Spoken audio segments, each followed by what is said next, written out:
Hello student, आज हम exercise 8.1 के एक most important problem question number 9 को आपसे डिस्कस करेंगे।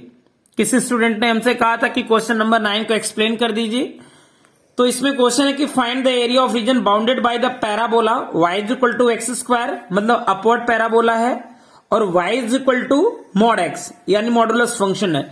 आप जानते हैं कि मॉडुलस फंक्शन का जो ग्राफ बनता है वो वी शेप में बनता है और अपवर्ड पैराबोला भी इस तरीके से बनेगा। तो ये मॉड एक्स का ग्राफ है और ये आपके पैराबोला, तो इन दोनों के बिटवीन जो ये एरिया बन रहा है, जो एरिया इनक्लोज हो रहा है, इसकी एरिया फाइंड आउट करनी है। स्टूडेंट, यहां आपको मैं एक चीज बता दूं, अगर दो फंक्शन दिए रहे हैं, देखिए ऊपर मॉडुलस फंक्शन है और नीचे एक्स स्क्वायर मतलब क्वाड्रेटिक फंक्शन है। अगर दो फंक्शन के बिटवीन कोई एरिया फाइंड आउट करनी रहती है तो क्या करते हैं, हम फर्स्ट फंक्शन यानी ऊपर वाले फंक्शन से नीचे वाले फंक्शन की एरिया सेपरेट करके लिमिट लगा देते हैं, तो वही जो होता है वो रिक्वायर्ड एरिया हो जाती है जो बाउंडेड होती है उन दोनों फंक्शन में। तो हमने फाइंड आउट किया, तो देखिए ये जो मॉडुलस फंक्शन है ये सिमेट्री होता है और पैराबोला भी सिमेट्रिकल होता है। तो मैं एक की एरिया फाइंड आउट करूंगा, उसका ट्वाइस कर दूंगा तो दूसरे साइड की भी एरिया मुझे मिल जाएगी।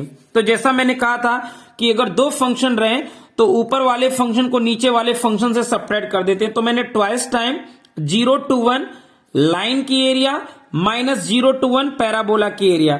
अब स्टूडेंट आप ये समझ रहेंगे कि 0 to 1 लिमिट आपने कैसे निकाले। देखिए y is equal to X square है और y is equal to X है। यहां y की वैल्यू हम x पुट कर लेंगे, तो एक बार x की वैल्यू पॉजिटिव कंसिडर कर लेंगे, एक बार x की वैल्यू नेगेटिव, तो पॉजिटिव कंसिडर करेंगे तो x is equal to X square cancel हो जाएगा, तो x की वैल्यू एक बार 0 आएगी और एक बार x की वैल्यू 1 आएगी। तो यहां से इन दोनों के पॉइंट ऑफ इंटरसेक्शन से हमने लिमिट निकाल लिया 0 to 1।